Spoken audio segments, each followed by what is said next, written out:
नमस्कार. आज इन्शुरन्स म्हणजे विमा व विविध उद्योग आपल्या यूट्यूब चॅनलचं नाव आहे. आपल्या चॅनलच्या माध्यमातून आपण वेळोवेळी वेगवेगळे गुंतवणूक विषयक व विमाविषयक व्हिडिओज घेऊन असतो.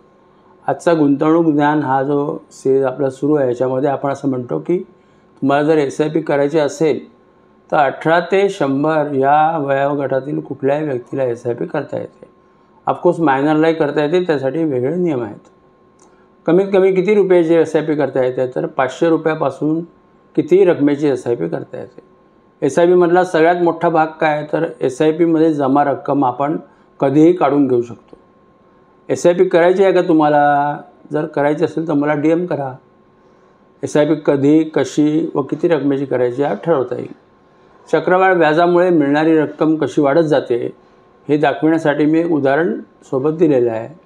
एखाद्या व्यक्तीने ₹5,000 रुपयाची SIP 7 वर्षापूर्वी, 14 वर्षापूर्वी, 21 वर्षापूर्वी, 25 वर्षापूर्वी केली असेल तर त्यांचे पैसे किती होतात हे त्या ठिकाणी मी तुम्हाला दाखवलं आहे. त्याचा अंदाज तुम्हाला येईल. आपल्यासाठी योग्य फंड निवड करण्यासाठी मला जरूर संपर्क करा आणि माझ्या चॅनलला लाईक, शेअर आणि सबस्क्राईब करा. धन्यवाद.